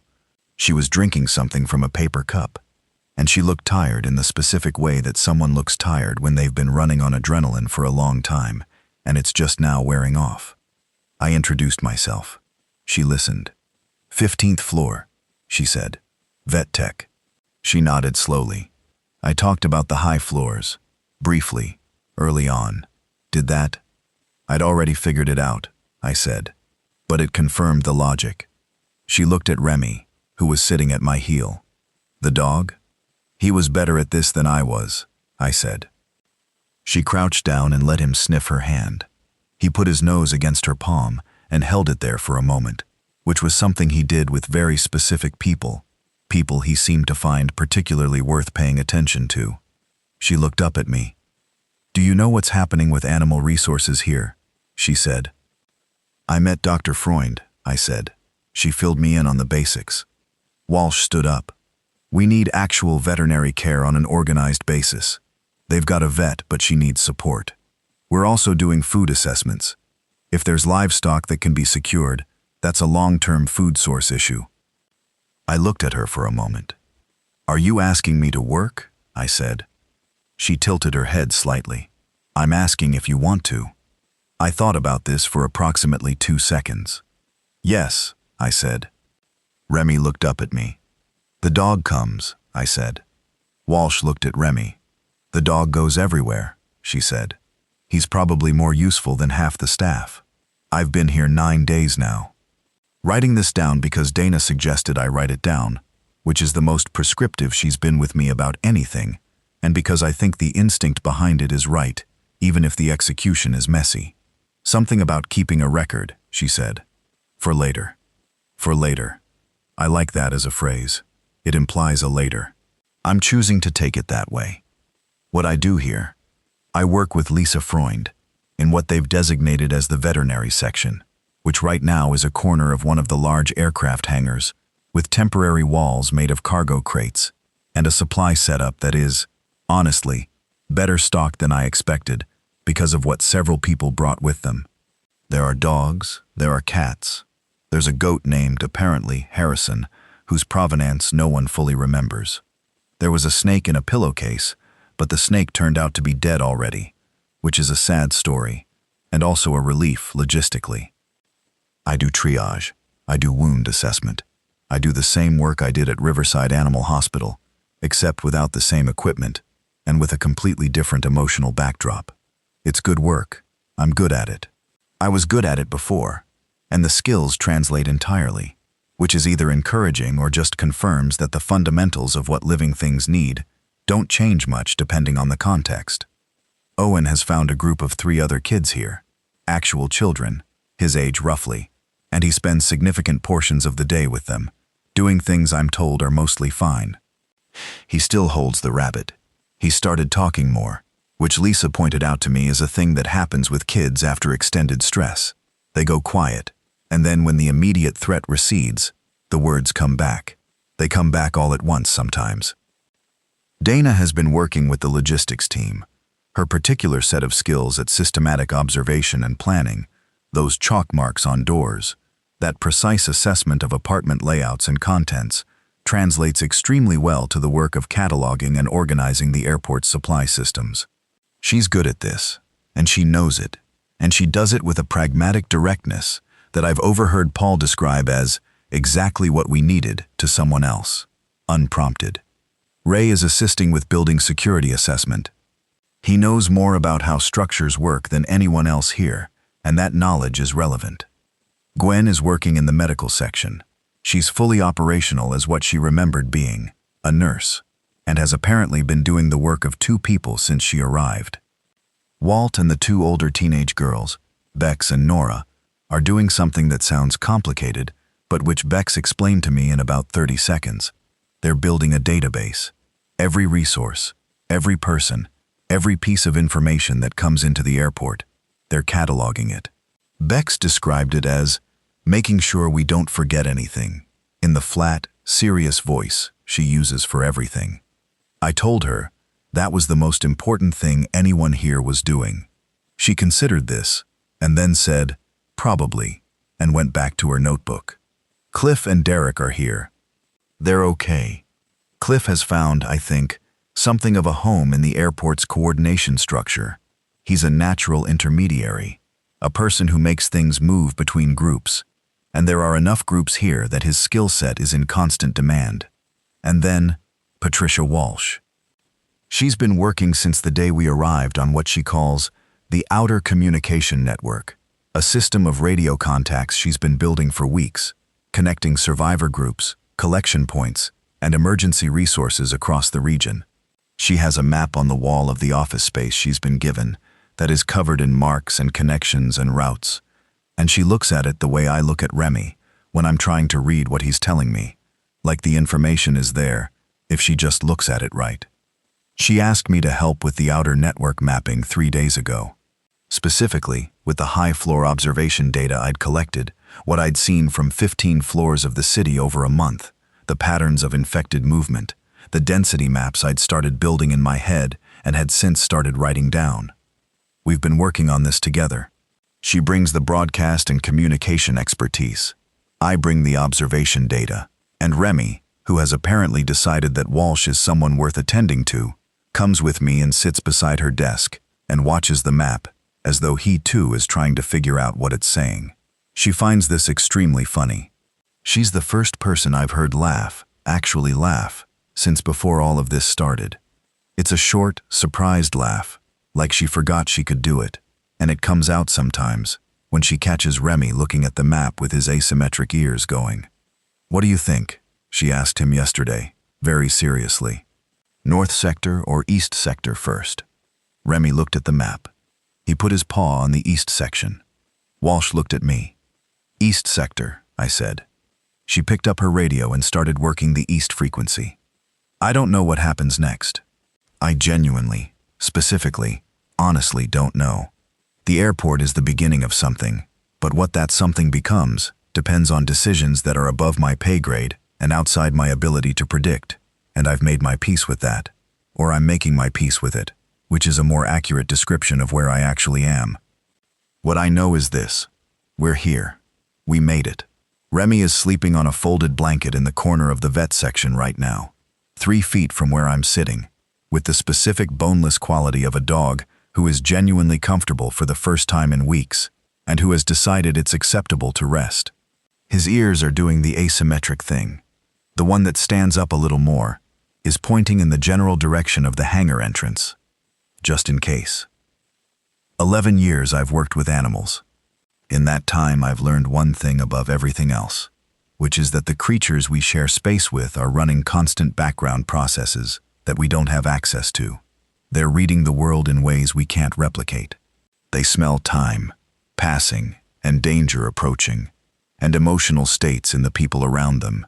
And they do all of this without judgment, without narrative, without the layer of story-making that humans put between themselves and reality.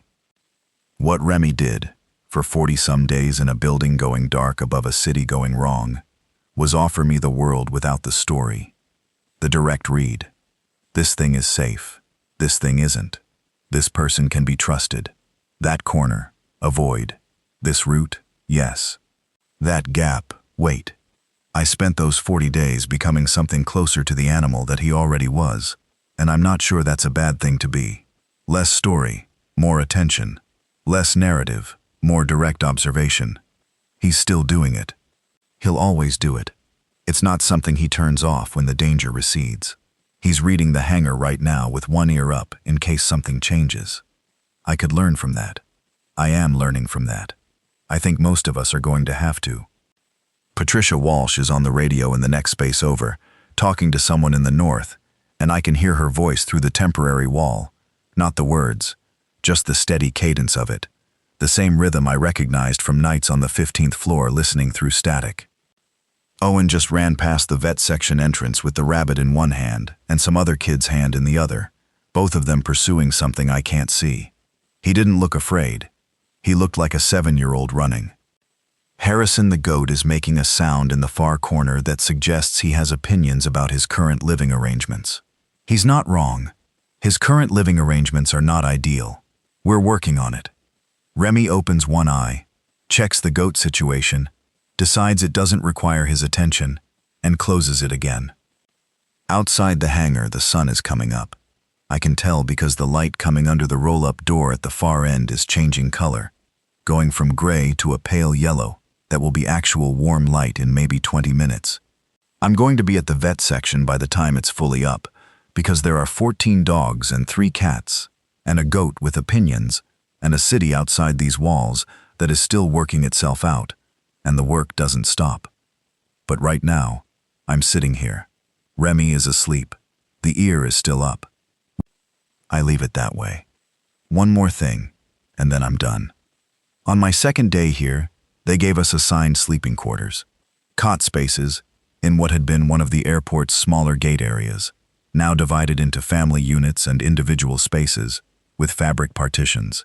Mine is a corner space with room for a cot and a dog bed that Lisa found somewhere in the animal section supplies, and which Remy immediately appropriated. On the first night there, I lay on the cot in the dark and listened. The noise of the airport at night is different from city noise, and different from the building's silence. It's this middle thing, the noise of a community that's learned to keep itself to a reasonable volume, people moving carefully, talking quietly. The distant generator. Occasionally a dog somewhere in the animal section, expressing an opinion about something. The PA system clicking on and off without announcing anything, just testing the circuit. I listened to all of it, and found it almost unbearably reassuring. In the morning, Remy was sitting on the end of the cot, his nose pointing at the door, his tail moving in the loose, happy way I hadn't seen in weeks. Just the ambient hope tail, just the basic animal read of, something good might happen today. The asymmetric ears. One up, one trying. Good enough.